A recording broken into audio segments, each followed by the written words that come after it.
Hi friends, one more mini vlog. మీరు ఎప్పుడైనా పప్పుచారు ఉప్పు చేప తిన్నారా ఫ్రెండ్స్? నేనైతే ఇప్పుడు ట్రై చేశాను.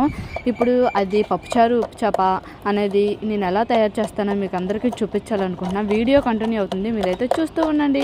అయితే కుక్కర్లో పప్పు పెట్టేసి దాంట్లో అయితే టమాటాస్, పచ్చిమిర్చి, ఆయిల్ అయితే వేసేసుకొని పప్పుచారు అయితే రెడీ అయిపోయింది ఫ్రెండ్స్. ఇప్పుడు నేను ఉప్పు చేప అయితే ఎలా తయారు చేస్తానంటే, ఇప్పుడు వేడి నీటిలో అయితే అవి వేసేసి ఇప్పుడు నేను గోరువెచ్చటి నీళ్ళు అయితే మరగబెట్టాను కదా ఫ్రెండ్స్. ఇంకా గోరువెచ్చటి నీటిలో అయితే ఇంకా ఈ ఉప్పు చేప అయితే వేసేవాలి. మేము ఉప్పు చేప అని అనము, ఎండు చేప అని అంటాం ఫ్రెండ్స్. ఇదైతే నా ఫేవరెట్. అయితే మొత్తం అయితే క్లీన్ చేసేసుకోవాలి. ఆ వేడి నీటిలో వేస్తే ఇంకంతా అదే క్లీన్ అయిపోతుంది. ఇలా క్లీన్ చేసుకున్న తర్వాత ఒక కళాయి అయితే పెట్టుకోవాలి. 2 స్పూన్స్ అయితే ఆయిల్ అయితే వేసుకోవాలి ఫ్రెండ్స్. ఆయిల్ హీట్ అయిన తర్వాత ఆ ఉప్పు చేప అనేది అందులో వేసుకొని బాగా డీప్ ఫ్రై. ఉప్పు చేప ఫ్రై అవుతుండగా పసుపు, కారం, ఉప్పు అనేవి దాంట్లో అయితే వేసుకొని ఫ్రై చేసుకుంటే రెడీ. ఈ వీడియోకి లైక్ ఇచ్చండి.